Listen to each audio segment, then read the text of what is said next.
A birthday getaway that was supposed to be perfect, an Airbnb advertised as safe. And after just one night of a power outage, a woman never returned. Breaking news out this hour in the case of a Florida woman missing in Costa Rica. We've just learned new details about 36-year-old Carla Stefaniak. Her family says there's new evidence to support their theory that Carla was kidnapped while on vacation.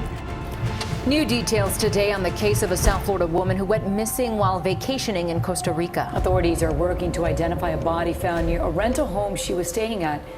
What really happened to Carla Stefaniak inside that Airbnb?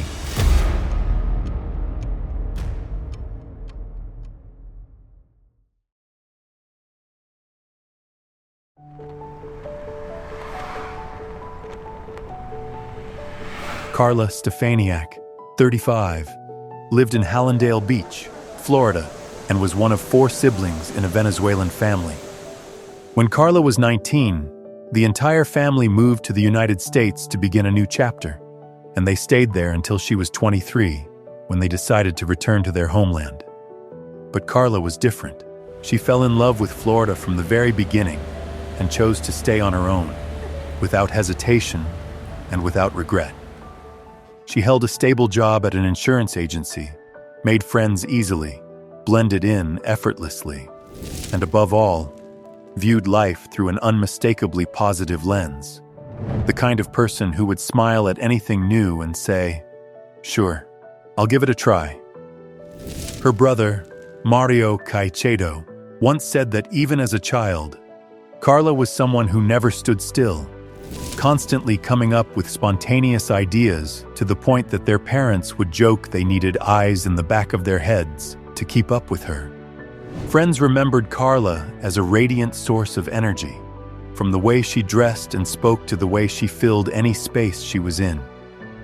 Greg, a close friend, said that some people only need to show up to become unforgettable, and Carla was exactly that kind of person. To those around her, she was a vibrant Latina woman who loved freedom, embraced new experiences, and was especially passionate about travel. From RV road trips across icy Iceland, skiing in Switzerland, immersing herself in the rhythm of New York City, to short getaways in Cuba, Spain, or the sun-soaked Caribbean.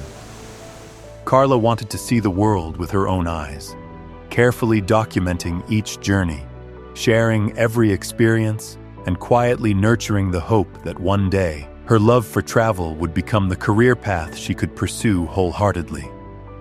Her brother, Carlos Caicedo, was married to a woman named April, and as Carlos jokingly put it, his sister talked to his wife even more than she talked to him, because Carla and April were truly inseparable best friends. Because of that closeness, the fact that they planned a trip together to celebrate Carla's upcoming 36th birthday felt entirely natural. Carla handled every part of the preparation, from the itinerary to each stop along the way, determined not to miss a single moment of a place she had long dreamed of seeing.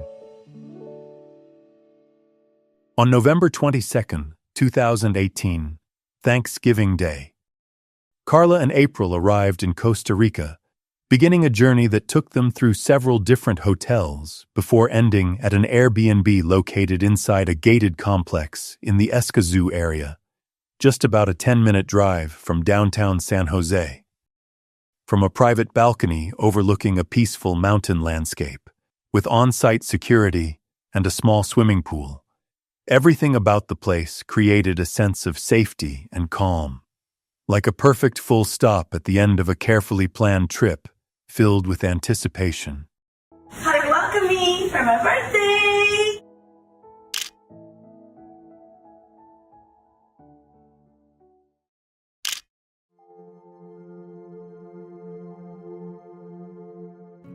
During their days in Costa Rica, Carla and April barely gave themselves time to rest, moving from beach to beach, enjoying local food, and appearing consistently on social media the way Carla always did on every trip. Second day, the hot springs. On the second day, they spent time relaxing at hot springs, and by November 25, 2018, Carla posted a photo on Instagram by the pool, looking radiant, at ease, and fully immersed in a vacation she had planned for a long time. And from everything her family and friends could see, the trip was unfolding exactly as hoped. April had booked her flight home one day earlier than Carla, leaving Carla to stay one extra night, right as her birthday was approaching, and the plan was already in place. Once she landed back in Florida, friends would be waiting to pick her up and celebrate together. At around 11:30 a.m., on November 27th, Carla hugged April goodbye at the airport, then struck up a conversation with an Uber driver who offered to show her more of the city. An offer Carla accepted, paying in cash and spending the afternoon visiting a few last spots, sending photos to her family, and treating herself to a new handbag and a few pieces of jewelry as an early birthday gift.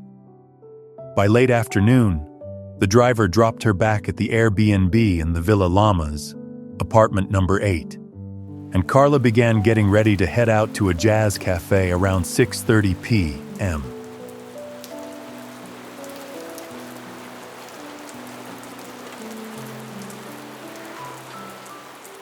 But when a large tropical storm suddenly moved in, those evening plans were forced to come to a halt. At around 8 p.m., on November 27th, Carla was alone inside the villa at Villa Llamas. She had completed her online flight check-in and reconfirmed with the Uber driver she had met earlier that afternoon that he would pick her up the next morning at 8:30 a.m. Her plan was simple: do a bit more shopping, grab something light to eat, then head to the airport to return to Florida and celebrate her birthday with friends. But outside, the tropical storm was growing more violent, the wind strong enough to send branches slamming repeatedly against the windows, the sound of rain pounding relentlessly on the roof, echoing through the space and turning what had been a quiet environment into something heavy and tense. Carla messaged her family WhatsApp group on WhatsApp, saying she still wanted to go out but felt physically exhausted, as if some unspoken instinct had drained her of the energy for the night. Then suddenly, the entire villa was plunged into darkness when the complex lost power, and Carla immediately sent another message saying the rain was too heavy and the outage was making her feel extremely unsettled. The electricity came back only briefly before flickering again, and in a foreign place, amid severe weather, with no one else around. Carla's sense of fear was entirely understandable. She messaged April to reassure her that the power had returned, even while admitting how frightening it felt, then tried to calm herself with the thought that it was just one more night, that by morning she would be leaving Costa Rica and heading back to Florida, and that this was simply an imperfect final night in what had otherwise been a beautiful trip. With her phone battery running very low, Carla still tried to keep a FaceTime call going with a friend who was in New York City, as if she needed a familiar voice to ease the loneliness in the middle of the storm. She told him she was extremely thirsty, and her friend suggested she could boil some water to drink. But Carla replied that the villa only had a frying pan, which made doing so unsafe. Going outside was not a good option either, with the weather still severe and the surrounding area completely dark.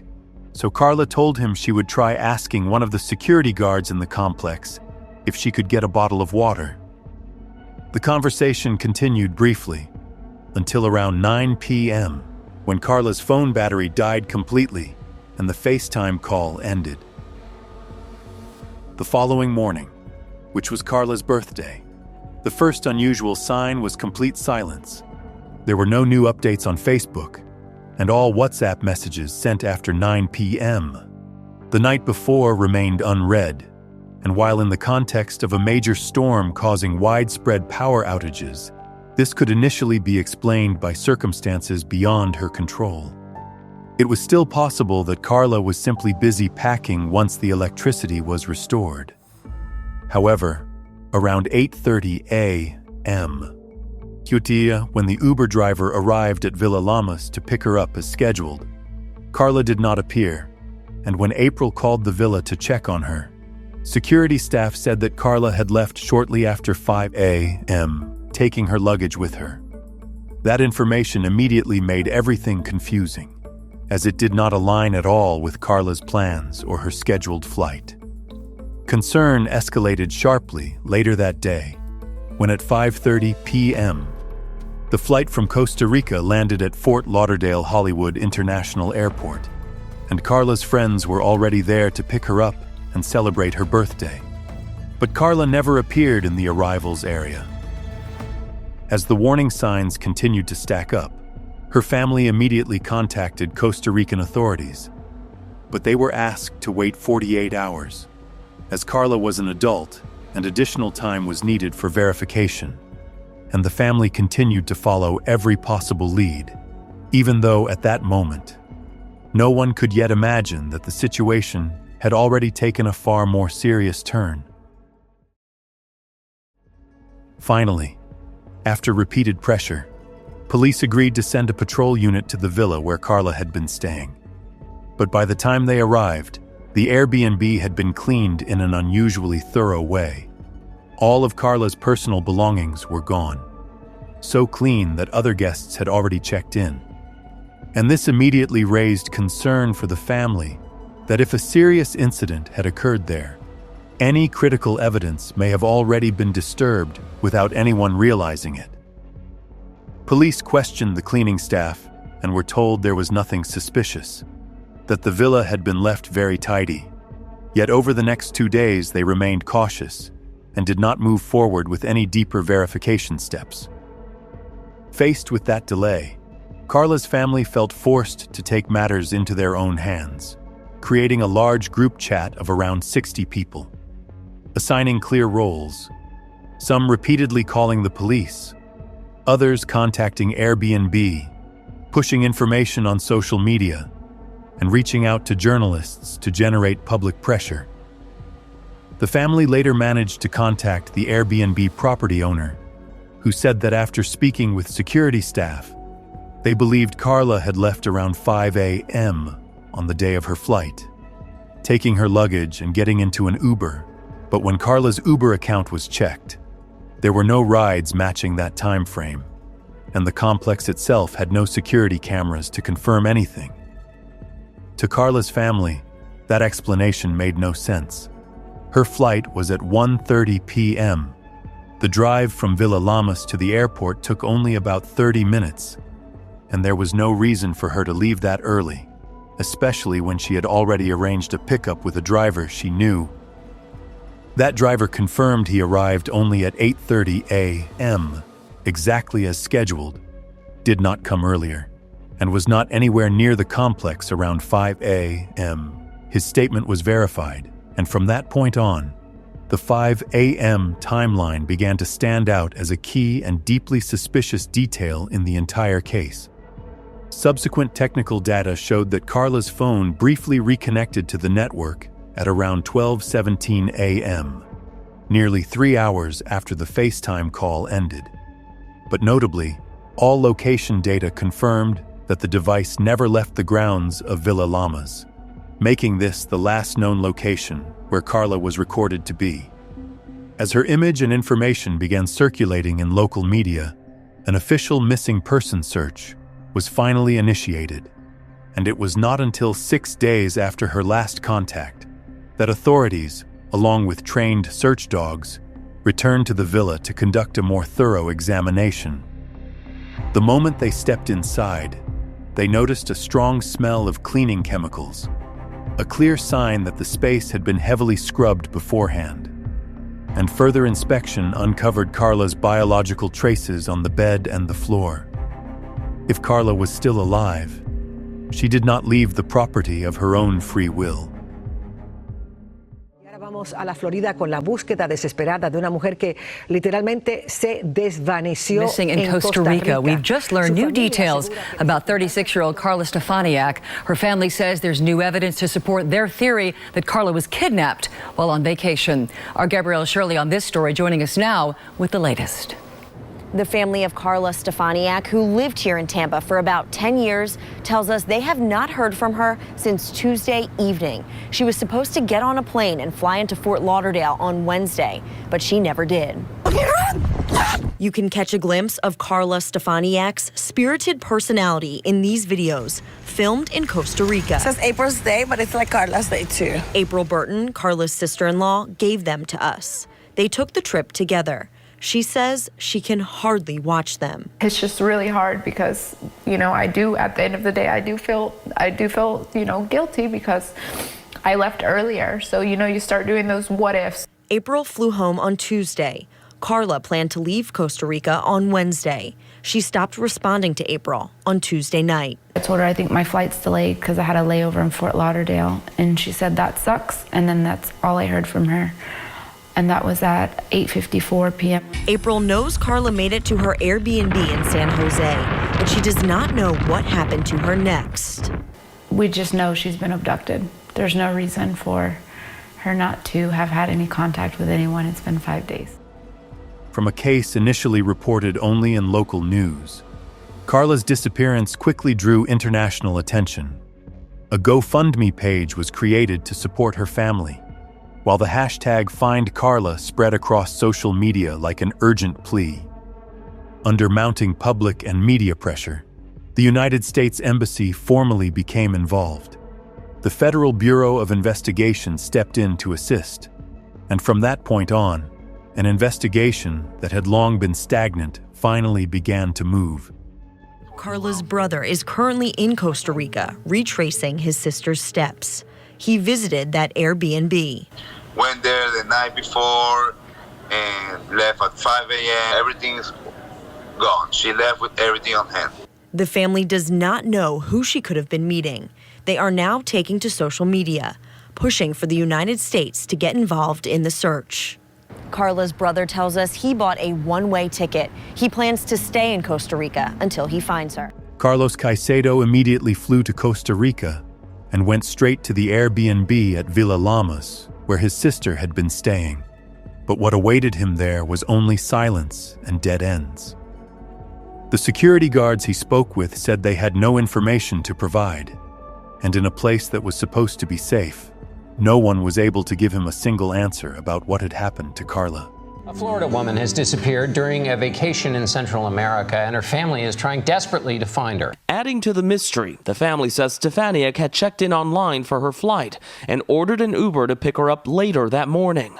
In a press conference, authorities in Costa Rica said they're investigating the disappearance. Stefaniak's brother says he has personally contacted the U.S. Embassy and local law enforcement. Do you feel like they're doing enough right now to try to figure out what happened? We don't know. That's totally classified. They won't release any information. Seems like it's kidnapping, but it also seems like it could be human trafficking. At this point, we have to be realistic. There's a lot of bad outcomes that are possible. We just gotta hope for the best. Florida Senator Marco Rubio's office has reached out to assist the family. CBS News contacted the U.S. Embassy in Costa Rica and law enforcement there, but we have yet to hear back. Airbnb had no comment. Uber says it will assist the authorities. Nora? All right, we're thinking of her and her family. Thank you, Manuel. More than a week passed in suffocating anticipation, as back home people constantly checked their phones and refreshed social media pages, clinging to a fragile hope. While in Costa Rica, the worst fear finally became reality.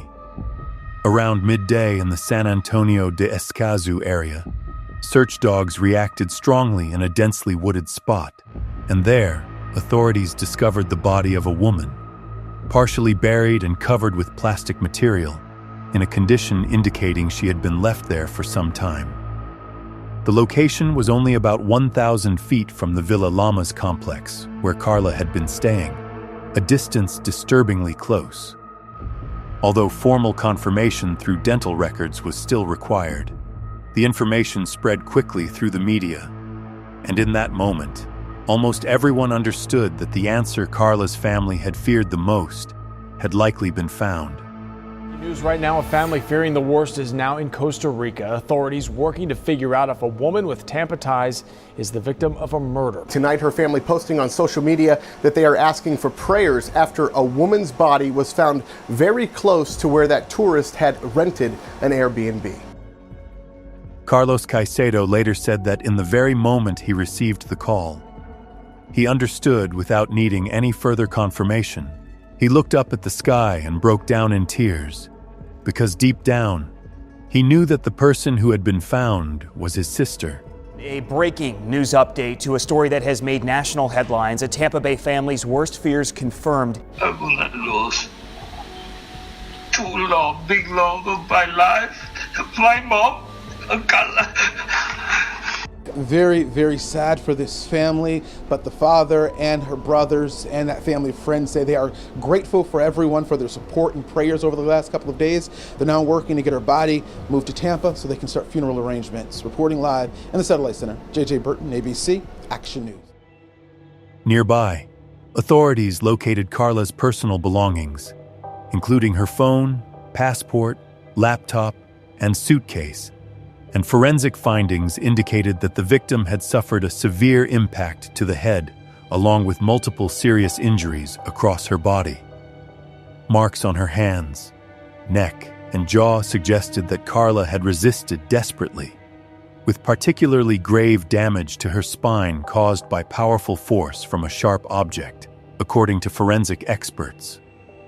The biological evidence collected, together with the pattern of injuries, reflected a prolonged and violent struggle under entirely adverse conditions, in an isolated area with no power, amid a major storm so loud that all sound was swallowed by the weather. And what Carla endured in her final moments was described as a dark tragedy beyond imagination. According to law enforcement assessments, the motive behind the incident showed indications related to a serious moral violation, particularly after specialists identified biological evidence inside the Airbnb where Carla had been staying. However, police did not release specific details from the forensic results in order to avoid causing further harm to the family.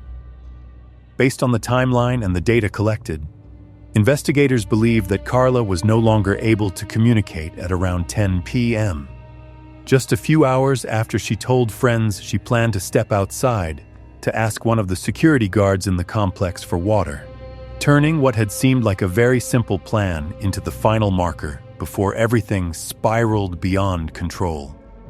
During the investigation, everyone who had been present in and around the apartment complex was questioned multiple times, and the Airbnb property owner was said to have fully cooperated with authorities. In particular, police focused their attention on a security guard assigned to the area around apartment number 8, where Carla had been staying, a man who even lived in the adjacent building and had easy access to the premises. Fresh scratch marks observed on his body, along with statements that shifted and grew increasingly inconsistent with each interview, quickly made him one of the key individuals of interest in the eyes of investigators. Bismar Espinosa Martinez, 32, initially claimed that he had seen Carla leave the complex in an Uber in the early morning hours, but later changed his account, saying he had been asleep and knew nothing about what happened, and had not seen her at all.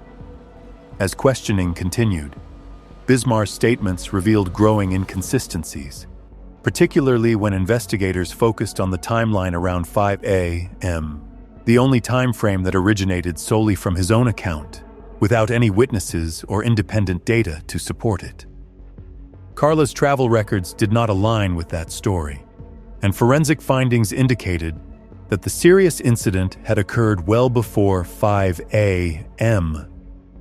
More notably, Bismar was someone who had unrestricted access to Carla's villa, as well as other rental units and the surrounding grounds, an area inaccessible to outsiders, and it was within this same restricted area that Carla's body was ultimately discovered, making his role in the case increasingly suspect. Not long after that, authorities took the 32-year-old man into custody for questioning, and forensic analysis showed that his biological traces matched what had been collected at the scene, as well as on Carla's body. Further verification uncovered additional shocking details, including the fact that Bismar had contacted his wife after the incident and recounted what had happened. He was originally from Nicaragua, had arrived in Costa Rica in June of that year, and did not have legal residency status at the time.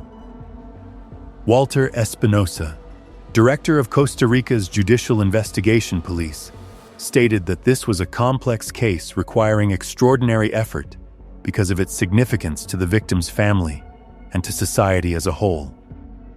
From the family's perspective, Carlos Caicedo later said that the most haunting part for him was realizing that he had once stood face to face with this man, shaken his hand, and thanked him, believing he was helping them, while Bismar maintained a calm, almost chilling composure throughout. After the initial phase of the investigation, Bismar Espinosa Martinez was formally charged with causing a serious tragedy at a basic level, roughly equivalent to a second-degree charge under the local legal system. As authorities determined, there was not yet sufficient basis to pursue the highest level of prosecution. To elevate the charge to a more severe classification, prosecutors would have needed to prove elements such as prior planning or clearly established aggravating factors. But at that stage, those elements could not be confirmed with certainty, turning the case into an ongoing point of contention between the victim's family and the justice system. Update on the case of an American tourist found murdered in Costa Rica while on vacation.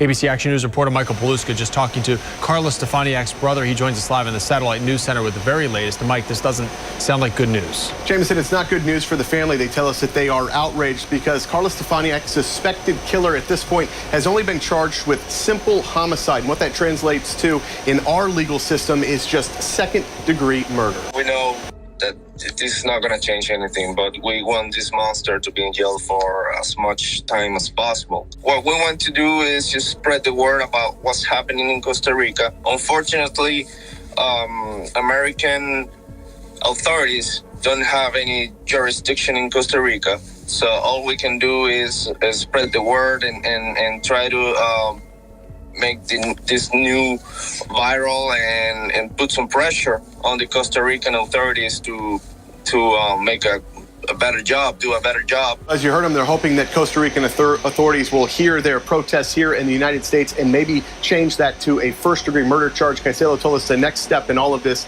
is to get a trial date that has not been set. We're live in the Satellite News Center tonight. Michael Paluska, ABC Action. While the investigation was still ongoing, attention gradually expanded to the role of Airbnb and the residential complex where Carla had been staying. As mounting questions were raised about the absence of any screening procedures or background checks for personnel granted access to the premises, as well as the lack of verification regarding this individual's history. On the other side, the defense team remained firm in protecting their client, arguing that he bore no responsibility and insisting that the investigation itself contained serious flaws.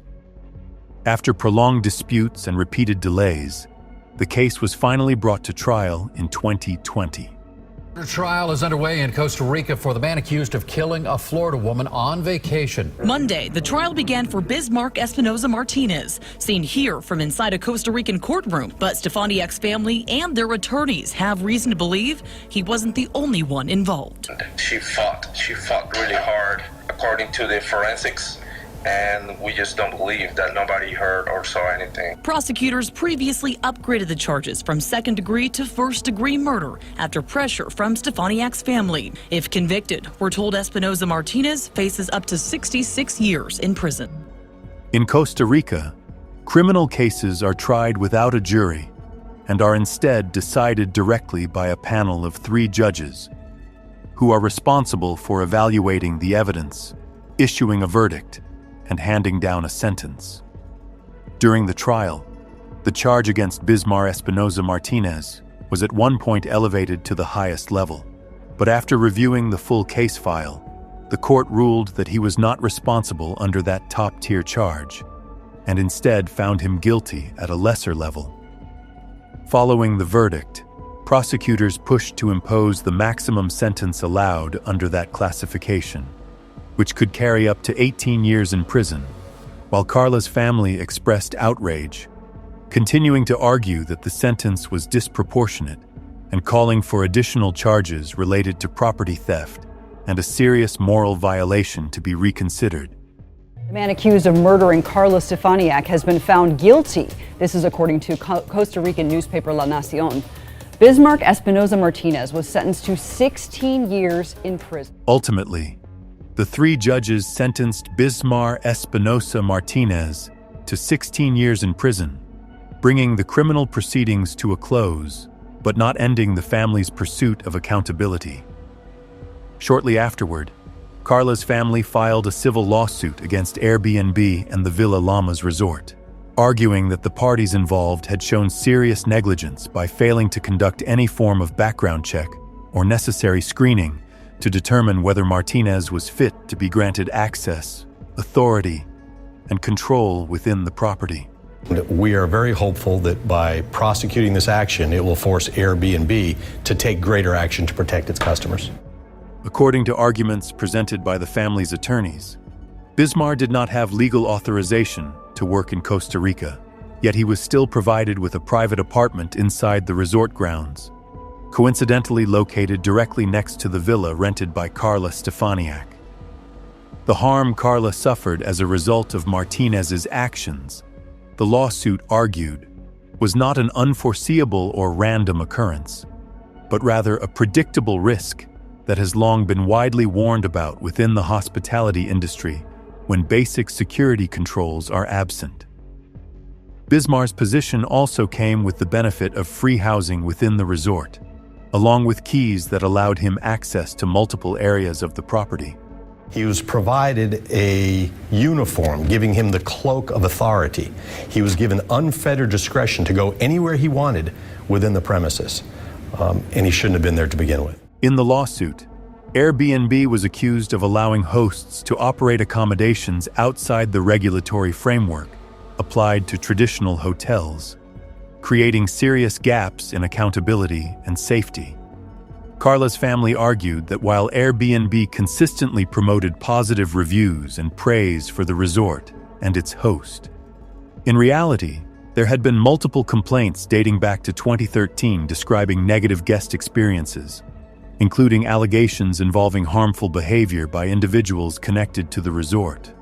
Factors that, according to the filing, were never disclosed or warned about in Airbnb's listings or promotional materials, leaving guests unable to anticipate the potential risks. Gordon also claiming Airbnb and the villa didn't warn guests about safety concerns from the U.S. State Department. One could argue if that's the company's responsibility or the customer's. A business owner cannot stick his head in the sand like an ostrich and pretend he doesn't know about a dangerous condition. Airbnb mentioned nothing about being sued after my request for a statement. A spokesperson expressing heartbreak for the family. An apology is nice, but action is more important. Another notable point the family emphasized in the lawsuit was the suspicion that more than one person may have been involved in covering up what happened afterward. Because according to her friend Greg, it was difficult to believe that a single individual could have caused the tragedy, moved the victim's body, and cleaned the scene within such a short period of time before the next security shift began.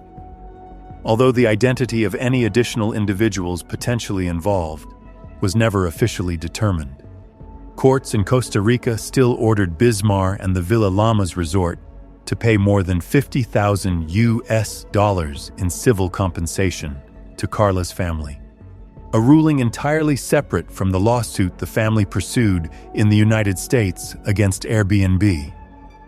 That case did not result in a detailed public judgment, nor was there any official record confirming the extent of Airbnb's legal responsibility.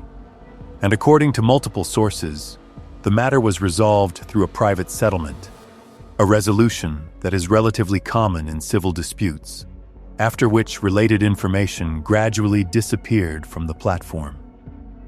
Carla's case forced me to confront some very difficult questions about safety, accountability, and the way incidents are handled in places that are unfamiliar to us, especially when her disappearance happened just weeks after Costa Rica had launched a new tourism safety campaign. The reality is that for most people, travel goes smoothly until one night, in a foreign place, everything suddenly slips off course, and only in hindsight do all those seemingly disconnected details begin to lock together. After Carla's tragedy, attention did not remain solely on the individual who caused the harm, but expanded outward to the entire system around it, from security practices and property management to the platform that made the trip possible in the first place.